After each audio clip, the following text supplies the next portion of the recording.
आज की जो स्टोरी है वो सुनीता जी की है और जिसे मैं अपनी ज़ुबान में आपको बयान करूँगी, क्योंकि कहीं ना कहीं ये स्टोरी मेरे दिल को लगती है। क्योंकि मैंने ऐसी बहुत सी फैमिलीज़ को अपने सामने देखा है धोखा खाते हुए और उसके बाद भी कामयाब होते हुए। लेकिन जो बैठे होते हैं ना पाकिस्तान, इंडिया या बांग्लादेश में लोग, हम जैसे बाहर रहने वाले लोगों के जो रिश्तेदार होते हैं वो समझते हैं कि शायद इनकी ज़िंदगी में सब कुछ है, कुछ भी नहीं। और इसी वजह से हम लोग धोखा भी खाते हैं जब किसी को मुंह भोला रिश्ता बनाते हैं या किसी से फ्रेंडशिप करते हैं। क्या करें ना कि धोखे खाने के बावजूद भी हम लोगों को अपना समझने की कोशिश करते हैं, लेकिन वो वक़्त गुजारी करने की कोशिश करते हैं। पीछे जो रिश्तेदार उन्हें ऐसे लगता है जैसे औलादें कामयाब हो गई हैं, खुद घर ले लिया है, गाड़ी ले लिया है, तो उनकी ज़िंदगी में कोई दुख नहीं, कोई तकलीफ़ नहीं, कोई परेशानी नहीं, कोई बीमारी नहीं है। अस्सलाम वालेकुम, वेलकम टू देसी अपी जी का जहाँ। आज की जो स्टोरी है वो सुनीता जी की है, वो मैं पहले भी आपको बता चुकी हूँ। तो हम बात करते हैं उन पे। और इनकी स्टोरी पे मैं बात क्यों कर रही हूँ, इसलिए कि मुझे ये स्टोरी मेरे दिल को लगी है। और हकीकत यही है, ज़माने बदलते हैं, नस्लें बदलती हैं, लेकिन फितरत कभी नहीं बदलती। आज भी लोग इसी तरह लड़की वालों को बेवकूफ़ बनाते हैं कि हमने पाकिस्तान या इंडिया जाके शादी नहीं करनी, हम यहीं बाहर के मुल्क में शादी करेंगे। क्यों? सिर्फ़ इसलिए कि लड़की वालों को लड़के वालों की औकात का पता ना चले, उनकी असलियत का पता ना चले। खाओ किस्म के जो लोग होते हैं ना, वो हमेशा अपने माजी से भागते हैं। और ये चीज़ जो है ना हर माशरे में है और हर सदी में मौजूद है। आज भी अगर हम किसी भी फैमिली को देख लें तो वो कहते हैं जी हम बाहर रह के ही करेंगे शादी, हमने पाकिस्तान क्यों जाना है या हम इंडिया क्यों जाएं, हम इधर ही कर लेते हैं। और जो लोग बाहर ही रह के करते हैं ना, उन वो ही सबसे बड़ा धोखा देते हैं। इसमें अक्सर लोग हमारे माशरे में धोखा औरत को तब देते हैं जब वो उनके बच्चों की माँ बन जाए, क्योंकि उन्हें ऐसे लगता है कि जैसे अब इसने बच्चे पैदा करती हैं तो ये हमारी खरीदी हुई ग़ुलाम हो गई है। अब चाहे इसको जूते की नोक पे रखो, चाहे जो मर्ज़ी करो, ये कहीं भी भाग के जाने वाली नहीं है। बच्चे ना होगे, पैरों की जंजीरें होगी। और ऐसा ही होता है हमारे माशरे में कि जब बच्चे हो जाएं तो लेडीज़ बहुत बहुत समझौता करती हैं अपने बच्चों की वजह से कि वो जुड़ के साथ रहें। लेकिन माशरे ने सिखाया, लड़कियां पढ़ी लिखी आईं, उन्हें इतनी समझ आई कि बेशतर कि आप रोज़ बच्चों के सामने खुद मार खाओ, लड़ाई झगड़ा हो, उससे आपके बच्चे डिप्रेशन का शिकार हो, इससे अच्छा है कि आप अलहदगी ले लो।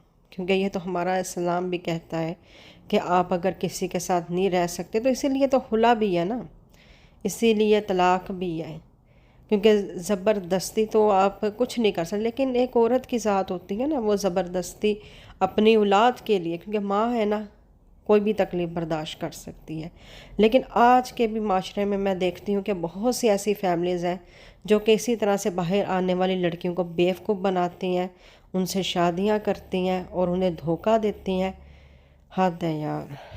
शाकू जी, आप थोड़ी सी इमोशनल हो रही हो। पापा ने लिखा कि मेरी बेटी मेरे कलेजे का टुकड़ा है, इसको कभी कोई दुख नहीं होने देना। मैंने इसको बहुत लाड से पाला है और ये बहुत अच्छे दिल की है। आप इसको ऐसे ही प्यार से रखना और कभी कोई गलती हो जाए तो माफ करके उसको प्यार से समझा देना। तो सॉरी। तो उन्होंने मुझे कहा कि आपके फादर तो बहुत अच्छे हैं, कैसे उन्होंने ये सब लिखा है कि हमें भी देख के रोना आ गया। तो मेरे मेरे डैडी तो थे ही ऐसे, बहुत प्यार दिया उन्होंने मुझे, हर लाड लड़ाया और हर किस्म का प्यार दिया मुझे। अब नहीं है तो बहुत कमी महसूस होती है उनकी। तो जी, ऐसे ही वक्त आगे निकलता गया और हस्बैंड अभी घर पे ही थे, अभी काम कुछ शुरू नहीं किया था। तो father in law mother in law के साथ ही रहते थे, उनका अपना बिजनेस था। तो वहीं हम लोग घर में इकट्ठे रहते थे। तो ये तो थी मेरी शादी की स्टोरी थोड़ी। अगर आज भी हम 5 साल पीछे जाएं, क्योंकि अब तो चलो फेसबुक आ गया, व्हाट्सअप आ गया, लेकिन अगर हम 5 6 साल 8 साल पुरानी बातें भी लेके बैठें तो बहुत सी ऐसी फैमिलीज़ होती थी जिनमें लड़कियों को ऐसे ही कह के कि आपके पीछे परेशानी है या कोई ना कोई ड्रामा लगा के पाकिस्तान भेज दिया जाता है, और उसके बाद उनसे उनके पासपोर्ट वगैरह सब कुछ छीन लिया जाता है और कहा जाता है कि बस ये है और आपने यहीं पे रहना है।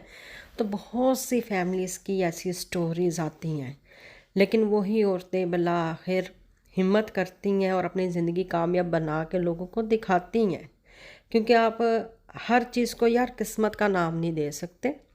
किस्मत में आपके खाना लिखा है ना, अल्लाह ताला ने आपको पैसे दिए, आपने सब्ज़ी खरीदी है, गोश्त खरीदा है, पका के आपने खुद ही खाना है।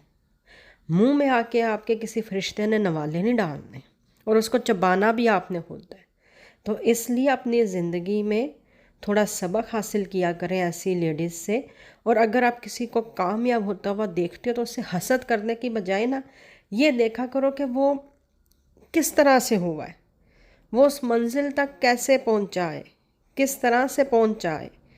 पैसे का घमंड नहीं होता, लेकिन क्या है ना कि लोगों में अपनी ज़िंदगी को बेहतर बनाने का घमंड होता है, जो कि दूसरों को ऐसा लगता है कि पैसे का घमंड है। मैंने ऐसी बहुत सी फैमिलीज़ देखी जिनमें बेचारे मर्दों को भी धोखा मिलता है। मतलब कई ऐसे मर्द होते हैं जो अपने छोटे भाइयों को जब बाहर बुलाते हैं तो वो क्या करते हैं, भाई को पाकिस्तान भेज दिया कि तू कभी गया नहीं माँ बाप से मिलने, तू जा मिलना, और पीछे से उनकी दुकानें बेच के खा जाती हैं। ऐसे बहुत से किस्से आपको बाहर के ममालिक में सुनने को मिलेंगे जहाँ पे सगे भाइयों की दुकानें बेच के खा जाती हैं, उनकी मतलब उनके नाम पे कर्ज़े ले लेती हैं, उनके जैली साइन करके पता नहीं चलता। और फिर जब पता भी चलता था वो बेचारे केस नहीं करते, ये कह के कि हमारे माँ बाप की औलाद है, हम क्या अब अपने भाई के ख़िलाफ़ केस करें, और कहीं पीछे हट जाता है। क्योंकि जो अच्छा इंसान होता है ना, उसे अपने भी डंग मारते हैं और गैर भी मारते हैं, कोई नई बात नहीं है।